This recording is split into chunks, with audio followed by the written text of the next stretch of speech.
नमस्कार मंडळी, शिल्पा किचन मराठीमध्ये आज आपण मऊसूत जिभेवर ठेवताच विरघळणारा खरवस कसा बनवायचा ते बघूयात। तुम्ही बनवलेला खरवस बिघडतो का?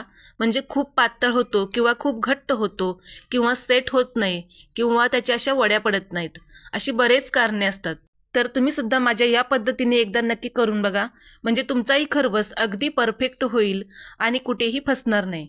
अगदी प्रमाणबद्ध रेसिपी मी तुमच्याबरोबर शेअर केलेली आहे, त्यामुळे व्हिडिओ कुठेही स्किप न करता अगदी शेवटपर्यंत नक्की बघा।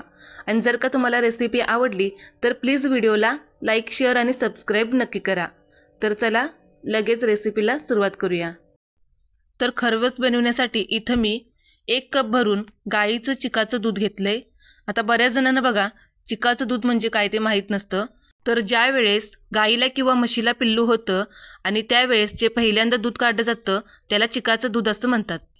आता या चिकाच्या दुधामध्ये आपल्याला त्याच कपाने फुल फॅट फुल क्रीम इथं मी म्हशीचं दूध वापरले आणि अजून पाव कप घालणार आहे। तर हे पाव कप दूध मी एक्स्ट्राच वापरणार आहे, तुम्ही नाही घातलं तरी सुद्धा चालेल, कारण मला खूप असा मऊसूत पाहिजे खरवस, म्हणून मी एक्स्ट्रा वापरत आहे।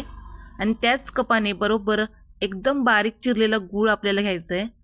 गूळ आपल्याला इथं एकदम बारीकच पाहिजे किंवा तुम्ही डायरेक्ट किसून सुद्धा घेऊ शकता, म्हणजे आपला गूळ या दुधामध्ये पटकन विरघळला जाईल। आता आपण हा गूळ पूर्णपणे या दुधामध्ये छान असा विरघळून घेऊया। आपण अजिबात यामध्ये गुळाचे खडे शिल्लक ठेवायचे नाहीत, नाहीतर ते तसेच राहतात। गूळ शिजताना पण ते विरघळत नाहीत आणि मग आपण खरवस खाताना ते चांगले नाही लागत आणि आपला खरवस पण मग गोड लागणार नाही। तर हे बघा, अशा पद्धतीने आपण गूळ इथं छान विरघळणे खूप महत्त्वाचे आहे। तर तुम्ही बघू शकताय इथं मी गूळ पूर्णपणे छान असा विरघळून घेतलाय, म्हणूनच तुम्हाला मी गूळ किसून घ्या असं म्हटलं, म्हणजे तुम्हाला गूळ विरघळायला त्रास होणार नाही।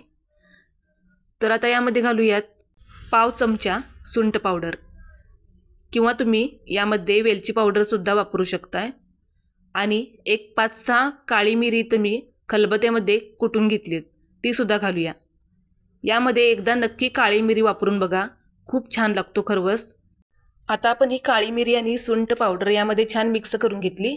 आता आपण हे शिजवण्यासाठी ठेवून देऊया। तर आता इथं तुम्ही बघू शकताय, इथं मी कुकरमध्ये 1.5 ते 2 ग्लास पाणी गरम करायला ठेवले आणि त्यामध्ये मी अशी एक प्लेट पालती ठेवली आहे। त्यावर आता आपण हा डबा ठेवायचा आहे।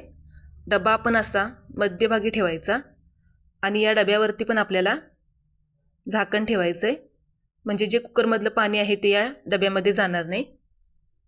आणि आता झाकण लावायचं आणि मीडियम गॅसवरती आपण याच्या 4 ते 5 शिट्ट्या काढून घ्यायच्या। जर तुम्हाला कुकरमध्ये बनवायचा नसेल खरवस तर तुम्ही एखाद्या भांड्यामध्ये किंवा कढईमध्ये सुद्धा बनवू शकता, फक्त मीडियम गॅसवरती आपण हा 15 ते 20 मिनिट शिजवून घ्यायचा आहे। तर आता इथं तुम्ही बघू शकताय जवळपास मी इथं 5 शिट्ट्या काढल्यात आणि खरवस तुम्ही बघू शकताय अगदी परफेक्ट असा तयार झाला आहे, छान असा जेलीप्रमाणे झाला आहे। हा गरम असल्यामुळे आपल्याला थोडासा असा मऊच दिसतो। हा छान थंड झाल्यानंतर छान याच्या वड्या पडतात। आता मी हा फ्रीजमध्ये सेट करायला ठेवणार आहे।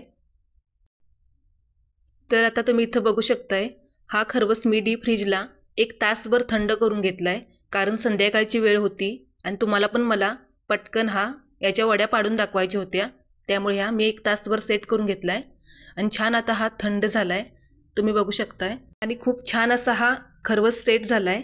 तर तुम्ही बघू शकताय कुठेही असं वेडावाकडा झाला नाही खरवस, छान असा प्लेन झालाय। आता आपण याच्या वड्या पाडून बघूया कशा पद्धतीने पडतायत त्या।